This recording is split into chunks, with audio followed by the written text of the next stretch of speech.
रात को डिनर से कुछ ही देर कबल हस्बे प्रोग्राम मेरी तबीयत बिगड़ने लगी और ठाकुर रघबीर सिंह ने उस अंदेशे के पेश नज़र कि मेरी मौजूदगी रंग में भंग न डाल दे मुझे होटल पहुंचा दिया।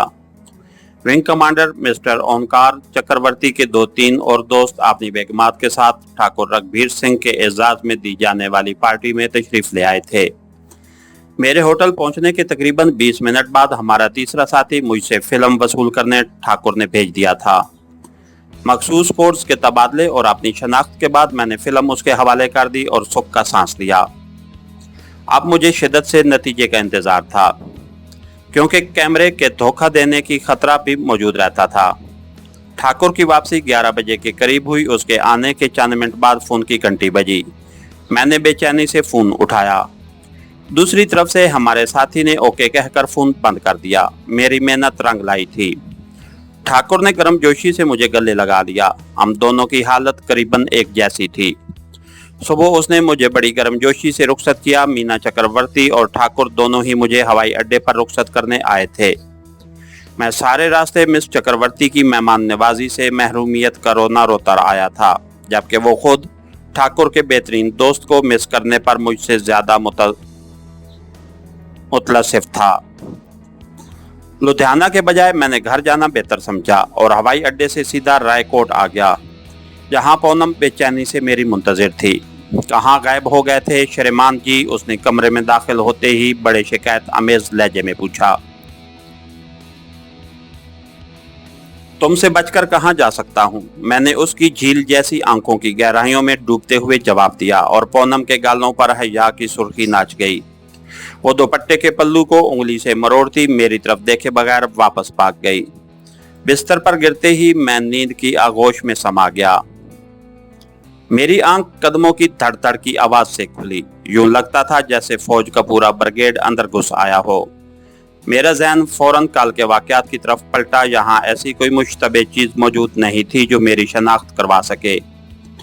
नीचे सहन से चीखों पुकार की आवाजें भी आने लगी थीं। मैंने बिस्तर से उठने में चंद ही सेकंड लगाए थे और अभी बमुश्किल खिड़की तक ही पहुंचा था कि दरवाजा टूटकर अंदर गिरा। दूसरे ही लम्हे किसी ने मुझे गिरबान से पकड़कर बाहर की तरफ खींचा। मैंने नजर उठाकर देखा, वो पुलिस का कोई थानेदार था। कमरे में 3-4 सिपाही उसके साथ ही घुस आए थे। मुझे सीढ़ियों से धकेलते हुए वो सैन में ले आए, जहां घर के तमाम मकीनों के गिर्द पुलिस के जवान रैफले ताने खड़े थे। नींद मेरी आंखों से यूं उड़ी जैसे मैं कभी सोया ही न था। यही हाल घर के दूसरे लोगों का था। उनके चेहरों पर भी हवाइयां उड़ रही थीं। खौफ और दहशत के मारे उनके मुंह से कोई बात भी ठीक से नहीं निकल पाती थी। हाँ, एक बाबूजी ऐसे जरूर थे जो बिल्कुल पुरसकून नजर आ रहे थे। मैं न सिर्फ ज़हनी बल्कि जिस्मानी तौर पर भी हालात से निपटने के लिए तैयार था। लेकिन सूरत हाल चूंकि अभी तक मेरी समझ में नहीं आ सकी थी, इसलिए मुझे फिलहाल खौफजदा ही रहना था। छोटे से मकान से पुलिस जोंकों की तरह चिमटी हुई थी। मुंडेरों पर भी पगड़ी बरदार सिपाही रैफलें ताने नजर आ रहे थे। चंद ही मिनट में अड़ोस पड़ोस के मकानों से भी रोशनियां बाहर झांकने लगीं। इस तूफान बदतमीजी ने हमसायों को भी जगा दिया था। ये अलग बात कि एक दफा पुलिस को देख लेने के बाद दोबारा उस तरफ देखने की हिम्मत किसी को नहीं हुई थी। कौन हो तुम? उसी थानेदार ने जो मुझे धक्के देता हुआ यहाँ तक लाया था, खामोशी का सकूत तोड़ते हुए बड़े दुरुस्त लहजे में दरियाफ्त किया। मेरा बेटा है, मुझसे बात करो। मेरी बजाय बाबूजी ने कड़कदार आवाज से थानेदार को अपनी तरफ मुखातिब किया। उनका लबो लहजा मेरे लिए अचंभे की बात थी। आज तक मैंने उन्हें कभी इस मूड में नहीं देखा था। मैं खामोश रहा। लेकिन हमारी इतलात के मुताबिक तुम्हारा सिर्फ एक बेटा है। थानेदार के अकब में खड़े एक सफेद वर्दी पोश ने खुफिया पुलिस के मखसूस लहजे में प्रकाश पर नजरें जमाते हुए कहा। तुम्हारी इतलात कोई आसमानी सहीफा नहीं है। ज्यादा बहस करने की जरूरत नहीं। अपनी आमद का मकसद बताओ। बाबूजी की आवाज यकीनन सारे महल्ले में गूंज रही थी।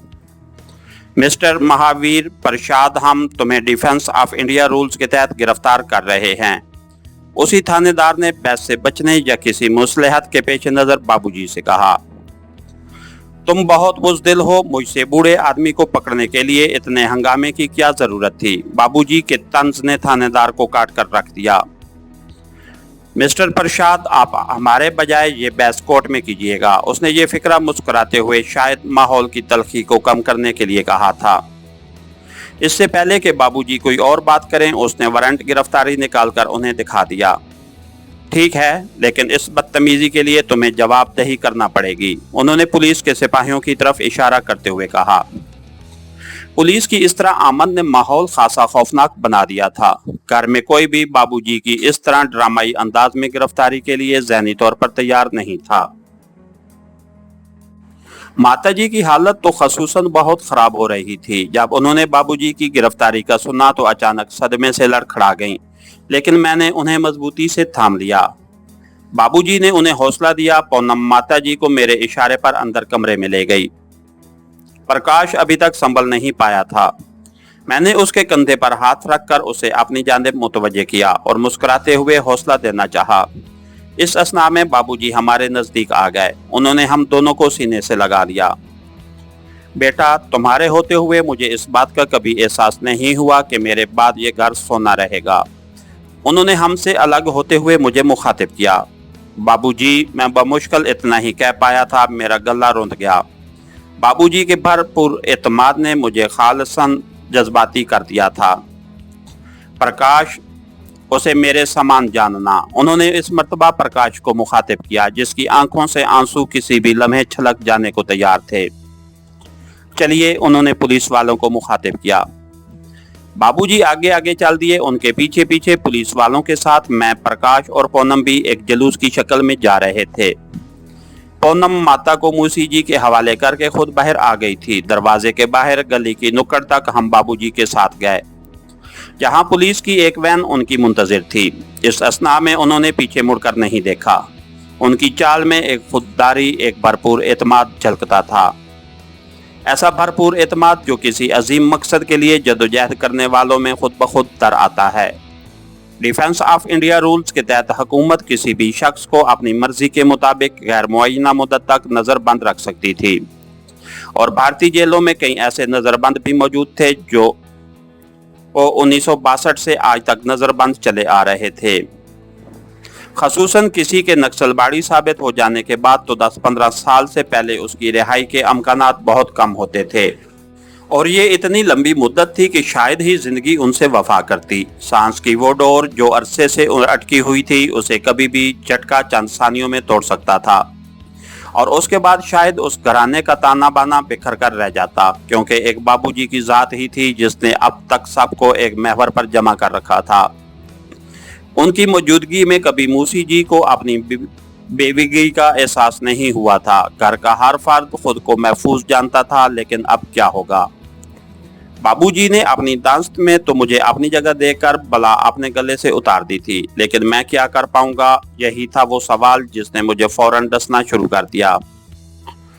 वैन के नजदीक जाकर वो मुड़े। पूनम पर शायद उनकी नजर अब पड़ी थी। उन्होंने पूनम को देखते ही अपनी बाहें फैला दी।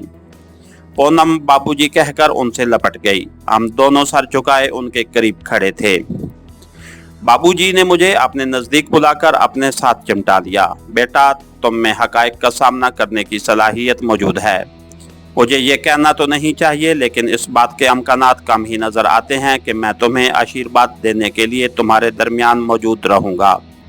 लेकिन उनकी बात पूरी होने से पहले ही मैंने तड़प कर कहा, बाबूजी, भगवान के लिए ऐसे शब्द मुंह से ना निकालिए। हम आपकी रिहाई के लिए आखिर तक लड़ेंगे। बाबूजी, मेरे लहजे में न जाने क्या बात थी जो बाबूजी ने मजीद कुछ कहना मुनासिब न समझा।